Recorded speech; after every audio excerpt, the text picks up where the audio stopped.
2013 में जब कांग्रेस को अपनी कुर्सी हिलने का डर सता रहा था, तब यूपीए की रिमोट सरकार ने एक ऐसा पॉलिटिकल ड्रामा रचा जिसे सुनकर आज भी लोग हंसते हैं और कई लोगों को इसके बारे में पता ही नहीं होगा। हुआ यूं कि एक साधु सोमन सरकार को सपना आया कि उन्नाव के डोंडिया खेड़ा गांव में राजा बख्श सिंह के किले में हजारों टन सोना दबा हुआ है। बस कांग्रेस सरकार इस सपने पर भरोसा करके ऐसी कूद पड़ी जैसे उनकी खुद की तिजोरी खाली हो गई हो। बिना कोई ठोस जांच किए बस साधु के सपने के आधार पर भारतीय पुरातत्व सर्वेक्षण को खुदाई में झोंक दिया।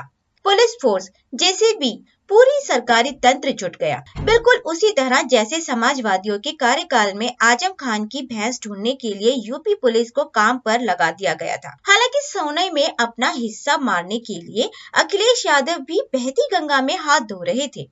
लेकिन ये बात आपको भी खटक रही होगी कि जो कांग्रेस घूंघट के नीचे मंदिर होने के प्रमाण मिल जाए उसे भी नहीं मानते, उसे झूठा साबित करने के लिए कोर्ट पहुंच जाती है, तो वे एक साधु के सपने पर क्यों दौड़ पड़ी? अब इस ड्रामे की असल कहानी समझिए। दरअसल 2014 में लोकसभा चुनाव होने थे और 2013 में मोदी जी के पीएम कैंडिडेट घोषित होते ही देश भर में मोदी लहर चल रही थी।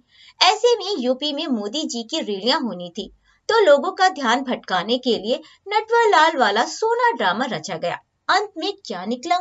न सोना मिला, न सरकार बची। और अगर मान लीजिए भारत का इतना पुराना इतिहास है तो सोना मिल भी जाता, तो कौन सा कांग्रेस इसे देश की उस समय डावाडोल अर्थव्यवस्था को बचाने में लगती? कांग्रेस का इतिहास ही लूट खसोट का रहा है। इमरजेंसी के समय इंदिरा गांधी जी की सरकार ने दिल्ली जयपुर हाईवे को बंद करवा के जयपुर की महारानी गायत्री देवी के किले में घुसकर ट्रकों में भरकर सोना लुटवाया था। कांग्रेस इतनी करप्ट थी कि चाहे वह बैंकों का हो, लोगों की जेब से हो या पाताल लोक में पड़ा सोना ही क्यों ना हो, उसे अपनी जेब भरने में लगी रहती है।